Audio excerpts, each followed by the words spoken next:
Hi guys, James at RampantLionReviews again for you today with another beer review. For this one we are going to do another beer that was released through the small partiers in Stigbergets here in Sweden, and this is one that I think will be very interesting. It's half Swedish, half Canadian, and it's two breweries that are very good when it comes to the IPA category. So for the Swedish side of things, we're going to head north to Gothenburg, or Göteborg as you'd say in Swedish, and we're tasting another beer brewed at Stigbergets Bryggeri, and this one is called the Dunder IPA, a collaboration with Collective Arts Brewing from Hamilton in Ontario over in Canada. So this one should be pretty awesome. It comes in at 7% ABV, and the hops in this one are Nelson Sauvin, Enigma, and also Citra.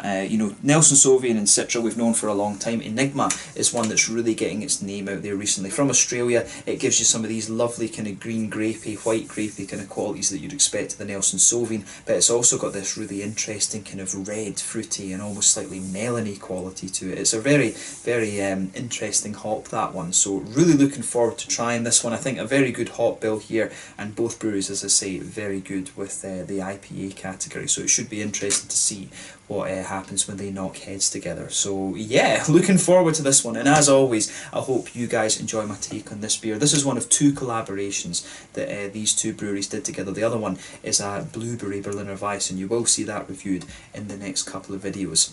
So anyway, as is usual with my reviews then, I'll tell you a little bit about the breweries. If you want to get straight to the tasting, just fast forward. All the usual links are in the description below. That's the brewery websites, the link to my other reviews that I've done, both from Stigbergets and from Collective Arts. No doubt you will see some more added to both in the near future. There's all the usual social media. If you want to see more beer reviews, do please consider subscribing to the channel. The whole channel, of course, has a geography-based tagging system, so you can go into the homepage and search for beer based on country, city, state, county, prefecture, whatever it is you're interested in. Do check out the playlists of beers from different countries. There is one there for all the Swedish beers that I've reviewed for you, and another one for all the Canadian beers. This one will appear in both because it is a cocktail, but as always, please do get in touch and let me know some of the other beers and breweries that you guys would like to see me review. It's always great to hear from you guys that are watching the videos, and the support that you show the channel is hugely appreciated. So anyway, on to my brewery notes then, to tell you a little bit about Stigbergets Bryggeri. So as I've told you many a time, Stigbergets Bryggeri are based in Gothenburg, or Göteborg as you'd say in Swedish, the beer city when it comes to Sweden,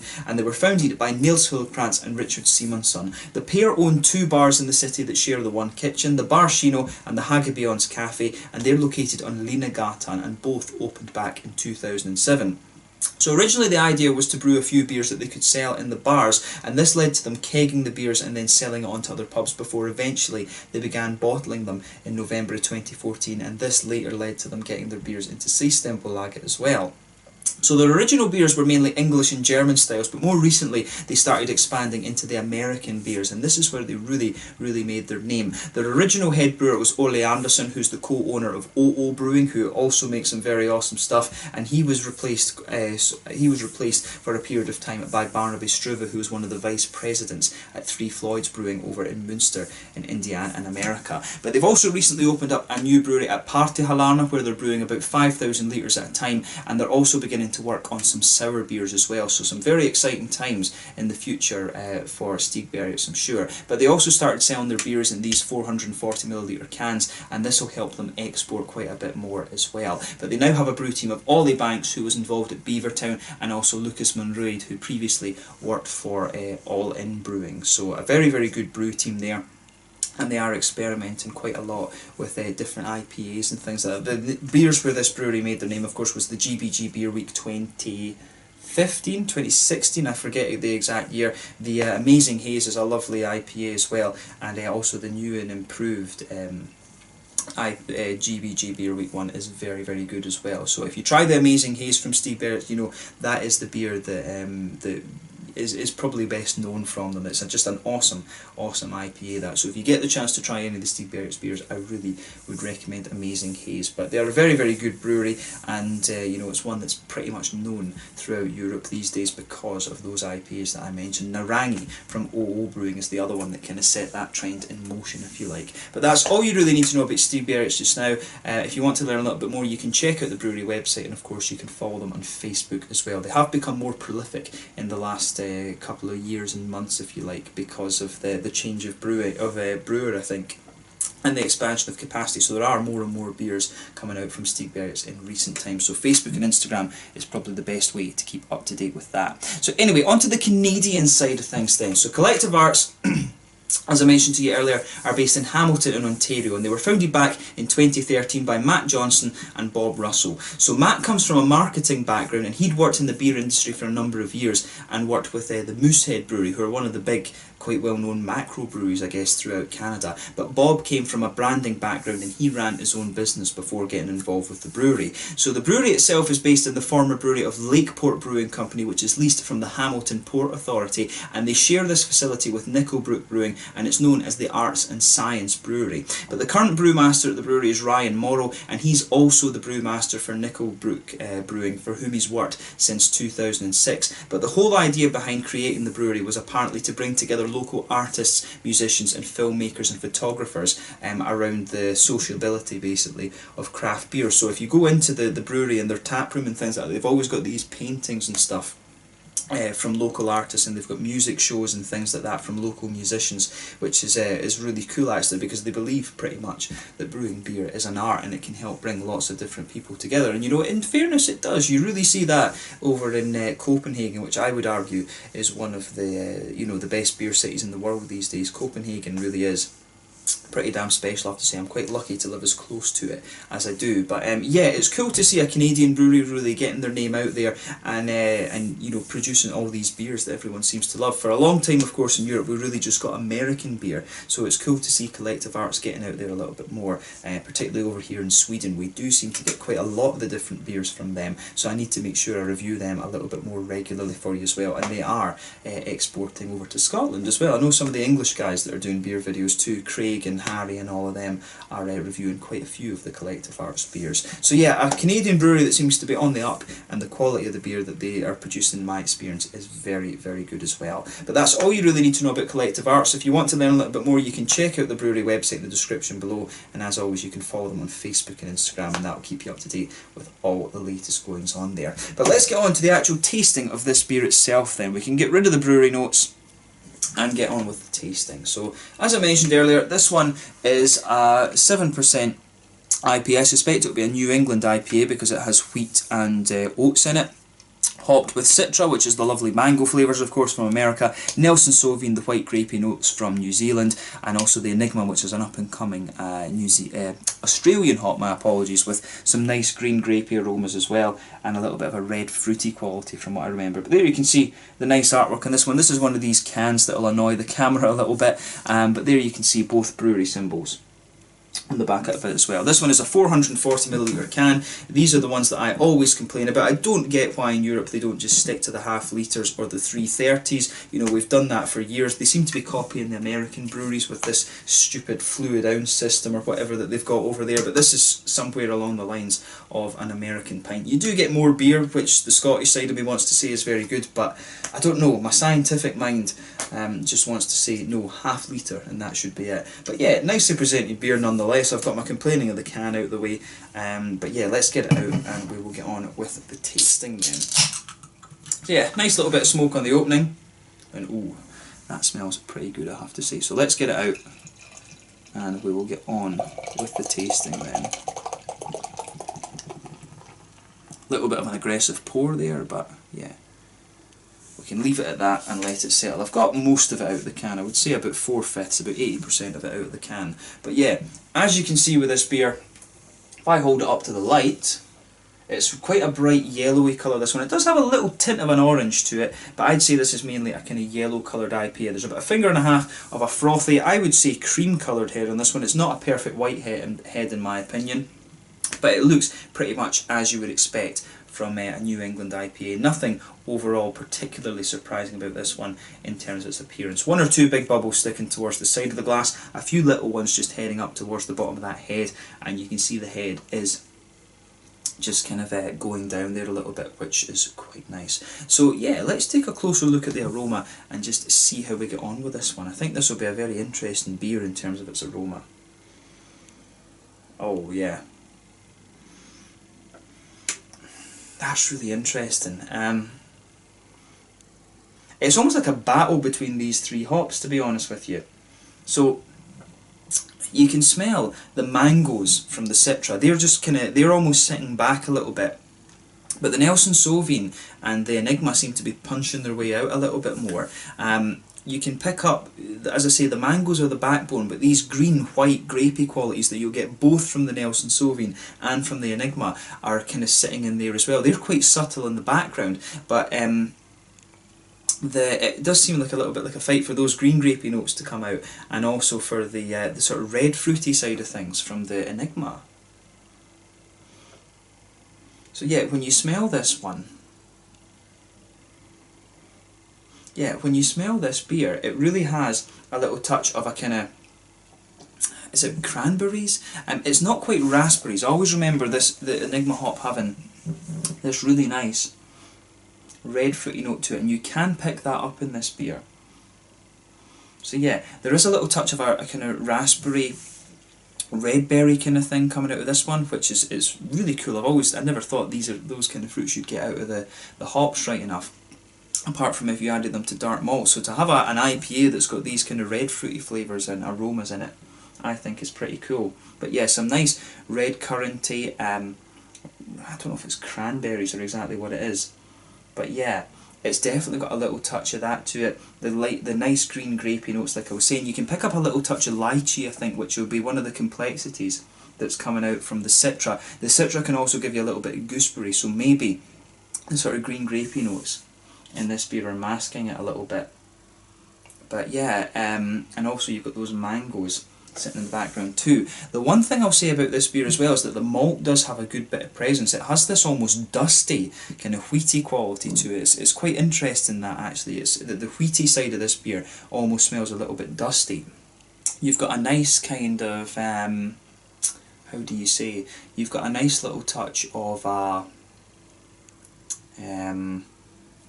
almost like a biscuity note to the beer, but you've also got a little bit more of the oaty creaminess. But to me, the malt base in this one really does smell quite dusty and wheaty. The green side of the hops also has a good bit of presence. There is a good bit of floral quality to this beer, and it's almost just a little touch spicy, which is kind of interesting. Quite a spicy floral aromatic note. I think that would be the Enigma that's most likely to give you that.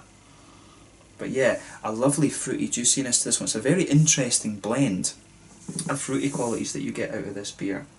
So as I always say, take a little bit of time and just enjoy the aroma before you get stuck into this one. This is a really kind of quite interesting beer in that sense, I have to say. So yeah, as I always say, take a little bit of time and enjoy the aroma of this one. This one, I think, what makes it stand out is that red fruity side of things. Nelson Sauvin, it's got some lovely green grapey notes, a bit of mango in the background as well. You've got a good presence from the green side of the hops in this one, I would say. And the malt base is really interesting. It comes across as being quite dusty and wheaty, but you do get a little touch of the oaty creaminess in there and some biscuity sweetness as well. So as always, take a little bit of time and enjoy the aroma of the beer, but we're going to have a taste of this one now. This one is the Dunder IPA, a New England IPA coming in at 7% ABV, from Collective Arts over in Hamilton in Ontario in Canada, and Stigbergets from Gothenburg here in Sweden. Let's get stuck in. Slange, skål!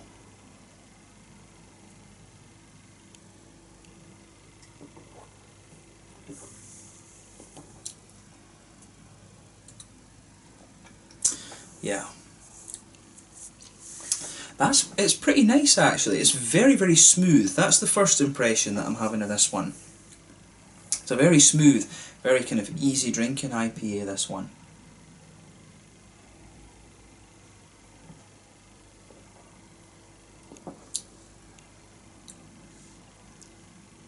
Yeah, I like what they've done with this. It almost in some ways reminds me a little bit of some of the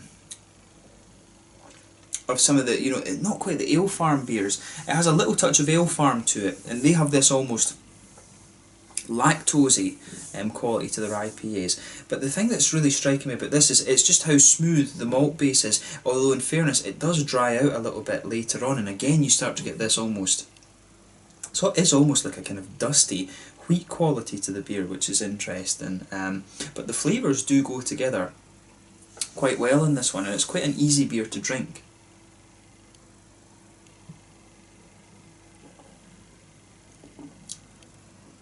Yeah. So The fruity side of it is very juicy as well. That's the other impression that I have of this one. So let's try and break this flavour down a little bit then. Middle of your palate, it's just blanketed with this lovely kind of smooth white bready wheaty quality. That goes right across the middle of your tongue.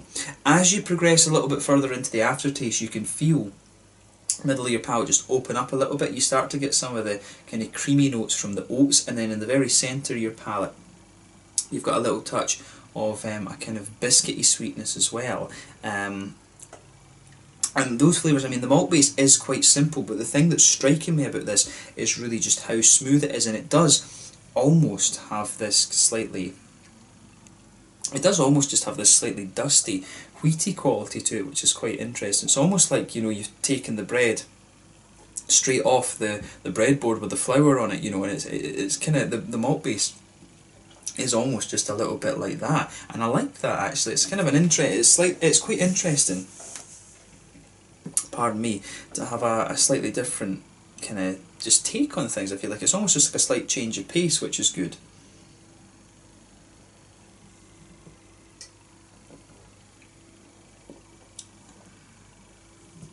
Yeah, I do like how everything's going together in this one. It's really, it is quite nice. This is it the best beer that I've had from both of these breweries? I would say probably not quite.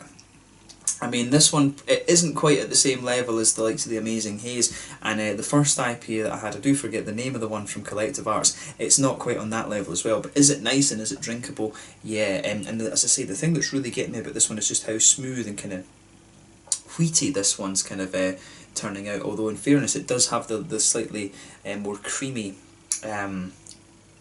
oaty quality and a bit of the biscuity sweetness just to balance that out. So on the hoppy side of things then, back corners of the palate you can pick up a teeny little bit of earthiness, but as you come further forward along the sides of the tongue that just spreads out a little bit. There maybe is a little touch of herbal quality to this one. If I remember rightly, that comes from the Enigma.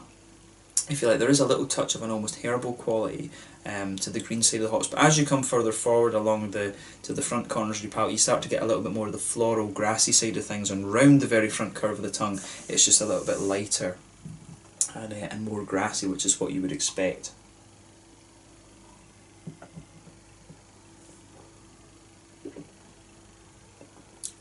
Yeah. Behind the front curve of the palate as well, that's where you get that nice oily bubble where those juicy fruity esters start to come out of the beer.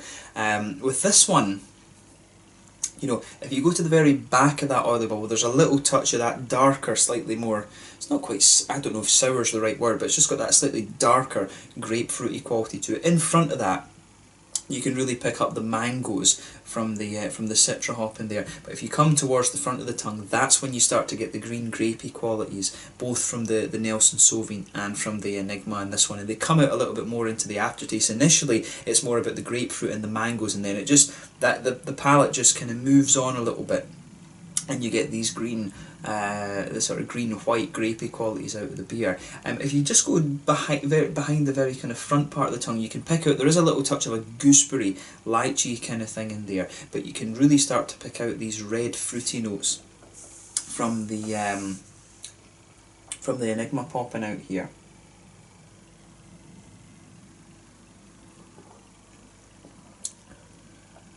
Yeah. It is kind of, it's almost, I don't know if it's, as I say, I don't know if it's cranberries or if it's a kind of red currant. It's definitely this reddish berry quality. It's not sharp enough to be raspberry and it's definitely not strawberry either. It is almost just like a kind of red curranty, red berry sort of thing that's coming out there, and you can really feel that juiciness just almost on the very front tip of your tongue. So the fruity side of this beer has a very interesting quality to it as well, and the grapefruit I think comes out a little bit more the further you go into the aftertaste as well. But I mean, overall, I have to say this is quite a nice IPA, this one. It's a little bit different, as I say, because of the way the malt base comes together. The wheaty side of the malt base is quite an interesting spin on things. So it's a little bit of a change of pace, but I think they have done quite a nice job of this one. I'm finding this one's just a little bit thicker than it just, as I say, I don't know how to describe that. It just feels a little bit thicker and more dusty than some of the other IPAs that I've had, both from Stigbergets and the other one that I did have, actually, the only one that I had from Collective Arts. It's an interesting beer, this one, and I'm glad I was able to review it. But the Nelson Sauvin and the Enigma, I think, work really well together. But adding the Citra to that gives you another little bit of dimension. It gives you a more tropical side of things. I think to see the Enigma and the Nelson Sauvin on their own would be a very, very interesting kind of combination. The Enigma is almost just like a slightly more complex version of the Nelson Sauvin. I would say it's almost like if you compare Galaxy and Simcoe. Simcoe's a very straight up passion fruit, whereas the Galaxy gives you the passion fruit, but it also gives you a little bit of a pineapple and kind of other things going on. Same with the Nelson Sauvin. Nelson Sauvin is straight up kind of green grapes, white grapes, whereas the Enigma has a little bit of that in it, but it also has these kind of red fruity complexities as well. It's really interesting, and I can see why the Enigma hop is gaining a little bit of popularity now. So hopefully we'll see a little bit more of it over here in Europe too. But yeah, a really nice kind of juicy IPA, this one. Very smooth in the malt base, nice little bit of juiciness to it, and it just, the way that these fruity qualities come out works very, very well with the malt base, in my opinion. So in terms of the mouthfeel then, I would say this is a mid-bodied beer. Carbonation is very, very smooth. It leans towards the kind of malty, creamy side of things. Nice little bit of hoppy bitterness. I think you're looking around maybe 30 IBUs for this one at most.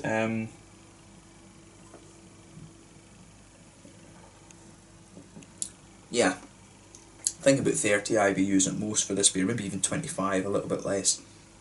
Smoothness to the malt base, like I said, a little touch of sweetness in there to balance it out. Quite a dusty feeling malt base for me, dusty wheaty, but it does smooth out a little bit, and you get a bit touch of oaty creaminess in there too, and you've got a lovely juicy fruity side of things to this. It's the fruitiness of this beer that makes it stand out a little bit, and also that slightly different feel that the malt base has as well. So as I always say, just take a little bit of time and enjoy this beer, because this one is very, very nice, and it's the way that the fruity side of this beer is coming together, I think, is particularly interesting, particularly special. It's got a good level of complexity in that side of things. But yeah, let's leave it at that for this one. This is the Dunder IPA. A really interesting IPA from Stigbergets Bryggeri here in Sweden, up in Gothenburg, and Collective Arts Brewing from Hamilton in Ontario over in Canada. Really cool to review this one for you, one of our recent small party releases, and I thank you guys for watching once again. Let me know your own thoughts on this beer in the comments section below. Let me know what your favourite beers are, both from Stigbergets and from Collective Arts. And as always, thank you for watching, and I will catch you guys very soon. Make sure you check out my social media and have a go at the Dunder IPA for yourself if you get the chance. Until the next time, Slàinte just now, and I'll catch you guys later. Slàinte, skål, cheers.